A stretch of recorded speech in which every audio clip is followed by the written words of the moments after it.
사랑하는 서문교 성도 여러분, 샬롬 11월 15일 수요일 아침 말씀 시간입니다. 오늘 아침에 함께 묵상하실 하나님의 말씀은 욥기 11장 1절부터 20절까지인데요. 그중 1절부터 6절까지의 말씀을 제가 봉독해 드리겠습니다. 나아마 사람 소발이 대답하여 이르되 말이 많으니 어찌 대답이 없으랴. 말이 많은 사람이 어찌 의롭다함을 얻겠느냐. 네 자랑하는 말이 어떻게 사람으로 잠잠하게 하겠으며 네가 비웃으면 어찌 너를 부끄럽게 할 사람이 없겠느냐. 내 말에 의하면 내 돈은 정결하고 나는 주께서 보시기에 깨끗하다 하는구나. 하나님은 말씀을 내시며 너를 향하여 입을 여시고 지혜의 오묘함으로 네게 보이시기를 원하노니 이는 그의 지식이 광대하심이라.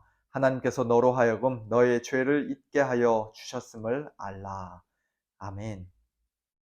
욥기 말씀은 엘리후라는 인물이 욥기 32장에 등장하기 전까지 욥이 그의 세 친구인 엘리바스와 빌닷과 소발과 더불어 서로 번갈아 가면서 이야기하는 그런 구조를 가지고 있습니다.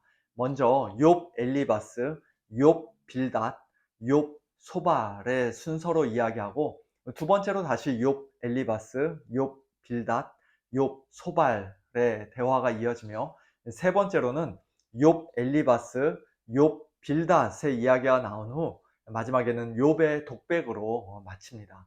즉 엘리바스와 빌닷은 욥에게 각각 3번씩 말한 반면에 소발은 2번만 말한 것이죠. 그것이 그렇게 중요한 내용은 아닙니다만, 그래도 이런 구조를 염두에 두고 우리 성도님들 욥기 말씀을 읽으시면 지금 몇 번째 사이클에서 누가 이야기하는 중이구나 라는 욥기 전체의 흐름을 이해하시는데 조금이나마 도움이 될 것이라고 생각합니다. 오늘 본문은 그중 첫 번째 사이클의 마지막 장면으로서 소발이 처음으로 입을 열어 욥에게 말한 내용입니다. 그런데 앞에서 이미 한 번씩 이야기한 엘리바스와 빌닷에 비해 소발의 말이 좀 더 거칠고 또 그의 감정이 많이 격양되어 있는 것을 우리는 오늘 본문에서 느낄 수가 있습니다. 소발은 처음부터 욥을 아주 강하게 비난합니다. 너는 뭐가 그렇게 잘났다고 말을 계속 많이 하는 것인가? 너의 말은 다 자랑하는 말이요, 우리를 비웃는 말이다. 그런 식으로 욥을 비난합니다. 욥이 자기 자신의 돈은 정결하고 자기는 주께서 보시기에 깨끗하다는 그런 교만한 주장을 했노라고 소발은 4절에서 말합니다. 만일 소발의 말이 맞다면 욥은 사도 요한이 요한일서 1장 8절과 10절에서 말씀한 것과 같은 종류의 죄를 지은 것이라고 할 수 있을 것입니다. 만일 우리가 죄가 없다고 말하면 스스로 속이고 또 진리가 우리 속에 있지 아니할 것이요, 만일 우리가 범죄하지 아니하였다 하면 하나님을 거짓말하는 이로 만드는 것이니. 하지만 앞에서 욥이 했던 말들을 자세히 살펴보면요, 나의 의가 건재하다, 나는 온전하다, 나는 악하지 않다, 그와 같은 욥의 말들은 자기가 하나님 앞에서 정말로 아무 죄가 없고 지금까지 단 한 번도 죄를 지은 적이 없으며 하나님처럼 완전히 의로운 자라고 말하는 것이 아니라, 자기가 지금 겪고 있는 이 엄청난 재앙과 고난이 자기의 어떤 죄 때문에 온 것은 절대로 아니라는 그런 의미로 한 말이었다는 사실을 우리가 알 수 있습니다. 욥은 분명 온전하고 정직하여 하나님을 경외하며 악에서 떠난 자였습니다. 하지만 욥에 대한 하나님의 그와 같은 평가를 전혀 알지 못한 채 그저 철저한 인과응보 사상만으로 똘똘 뭉쳐있던 욥의 세 친구들에게는 그렇게 온전하고 정직하여 하나님을 경외하며 악에서 떠난 자가 이 땅에서 엄청난 재앙과 고난을 당한다는 것은 상상조차 할 수 없는 일이었던 것이죠. 그래서 소발은 오늘 본문 6절 후반부에서 욥에게 이렇게 말합니다. 하나님께서 너로 하여금 너의 죄를 잊게 하여 주셨음을 알라. 너는 네가 옳고 의롭다고 말하는데 그것은 네가 정말로 아무 죄가 없어서가 아니라 하나님께서 너로 하여금 너의 죄를 생각나지 않게 해주셔서, 다 잊어버리게 해주셔서 그렇다는 것입니다. 한마디로 너는 누가 뭐래도 분명히 죄인이야 라고 말한 것입니다. 이 구절을 옛날 개역 한글 성경에서는 약간 다르게 이런 식으로 번역했습니다. 너는 알라 하나님의 벌하심이 내 죄보다 경하니라. 많은 영어 성경들이 이런 의미로 번역했는데요. 둘 다 가능한 번역입니다. 그런데 이렇게 번역하면 소발의 말이 좀 더 잔인하게 들리지 않습니까? 너의 죄에 대해서 하나님이 100% 있는 그대로 철저하게 벌하신다면 너는 지금보다 훨씬 더 큰 재앙을 받아야 마땅한 죄인이니 이 정도 매맞은 것을 감사하게 생각하고 빨리 내 죄를 인정하라는 그런 식으로 말한 것입니다. 그러면서 소발은 하나님의 크고 위대하심에 대해 7절 이하에서 이야기합니다. 네가 하나님의 오묘함을 어찌 능히 측량하며 전능자를 어찌 능히 완전히 알겠느냐. 하늘보다 높으시니 네가 무엇을 하겠으며 스올보다 깊으시니 네가 어찌 알겠느냐. 그의 크심은 땅보다 길고 바다보다 넓으니라. 이것은 마치 사도 바울이 깊도다 하나님의 지혜와 지식의 풍성함이요 그의 판단은 헤아리지 못할 것이며 그의 길은 찾지 못할 것이로다. 누가 주의 마음을 알았느냐? 누가 그의 모사가 되었느냐? 누가 주께 먼저 드려서 갚으심을 받겠느냐?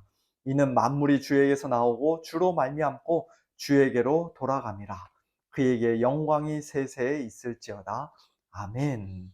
이라고 로마서 11장 마지막 부분에서 말씀한 것과 언뜻 보면 매우 비슷하게 들립니다. 그러나 사도 바울은 하나님의 그 크신 지혜와 지식을 자기도 감히 다 헤아릴 수 없노라고 겸손하게 인정하며 하나님을 찬양했던 것에 비해 소발은 자기는 그 모든 것을 마치 이미 다 알고 있다는 듯한 교만한 마음과 자세로 그 말씀을 무기 삼아 욥을 비난하고 정죄한 것입니다. 욥, 네가 바로 하나님이 잡아 가두시고 재판하시는 사람이다. 하나님은 네가 허망한 사람이라는 것을 다 알고 계시고 너의 악한 일을 이미 다 보셨다. 너는 지각이 없는 들나귀 새끼와 같은 그런 사람임에 틀림이 없다. 라는 식으로 말한 것이죠. 그러면서 13절 이후로는 또다시 길게 욥에게 회개를 촉구합니다. 만일 욥 네가 회개한다면 하나님께서 모든 것을 다 회복시켜 주실 것이지만 그러나 끝까지 고집부리고 회개하지 않는다면 너에게 더 이상 아무 소망이 없을 것이라고 말합니다.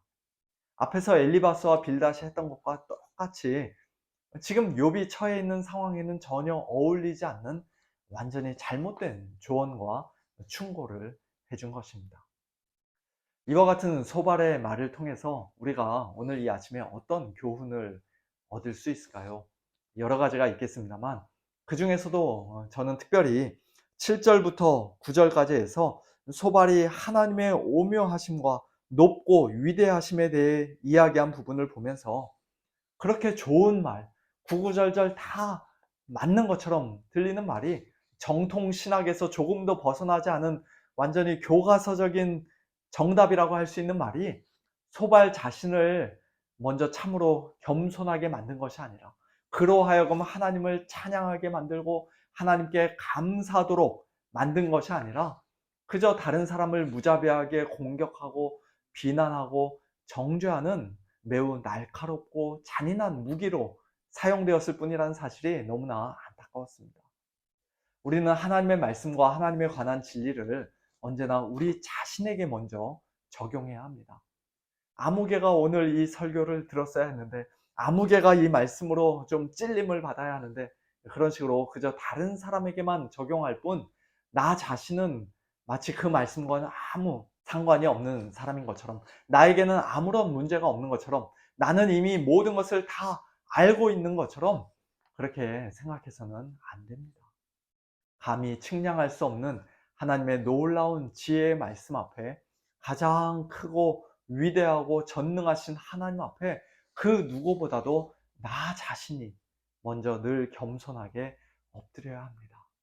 더군다나 우리는 하늘보다 높고 스올보다 깊고 땅보다 길고 바다보다 넓으신 하나님의 오묘하심과 크심이 하나님의 헤아릴 수 없는 지혜와 능력이 예수님의 십자가를 통해 가장 분명히 계시되고 드러났다는 사실을 분명히 믿는 성도들이기에 에베소서 3장 말씀처럼 능히 모든 성도와 함께 지식에 넘치는 그리스도의 사랑을 알고 그 너비와 길이와 높이와 깊이가 어떠함을 깨달아 하나님의 모든 충만하신 것으로 날마다 더욱더 충만해지는 그런 성숙한 성도들이 되어야 할 것입니다. 신앙생활 오래 하고 성경 공부를 많이 하면 할수록 점점 더 교만해지고 까다로워지고 모든 일에 비판적으로 변해가는 그런 자들이 아니라 오히려 믿음으로 말미암아 우리 마음에 계시는 예수님을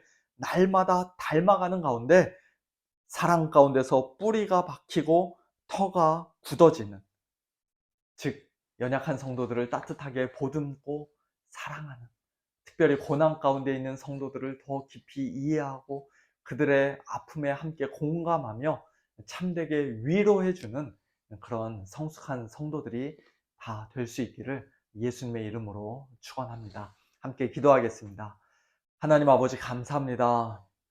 하나님에 관하여서 여러 가지로 맞는 말들, 옳은 말들, 멋진 말들, 교과서적인 말들을 쏟아내었던 소발의 말이 실제로는 욥에게 아무런 도움이 되지 못하고 오히려 욥의 마음을 더 아프게 하고 그를 까닭없이 정죄하였던 것처럼 오늘 저희 역시도 많은 말들을 하지만 그러나 실제로는 형제를 세우지 못하고 살리지 못하고 돕지 못하고 위로하지 못하고 오히려 더 아프게 하였던 그와 같은 똑같은 실수를 범하지는 않았는지 이 시간 저희 자신의 모습을 돌아보며 회개합니다. 하나님 아버지, 하나님을 아는 지식, 하나님의 말씀을 아는 지식이 저희들로 하여금 늘 겸손하게 만들도록 하나님 은혜를 베풀어 주시옵소서.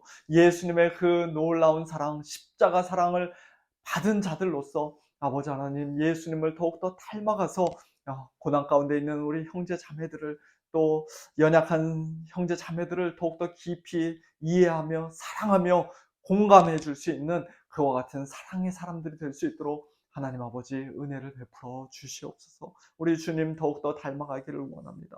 하나님 앞에서 더욱더 겸손하기를 원합니다. 하나님 아버지, 이 마음 저희들에게 늘 허락하여 주시고 주님 앞에 서는 그날까지 이 마음 잃어버리지 아니하도록 하나님께서 늘 은혜를 베풀어 주시옵소서. 사랑하는 우리 성도님들, 오늘도 하나님 능력의 손으로 붙잡아 주셔서 특별히 고난 가운데 있는 우리 성도님들 오늘도 찾아가시고 위로하시고 일으켜 세워주시고 새 힘 공급하여 주셔서 오늘도 하나님의 은혜로 넉넉히 이기는 우리 모든 성도님들 될 수 있도록 주님 은혜를 베풀어 주시옵소서. 감사드리며 예수님의 이름으로 기도하옵나이다.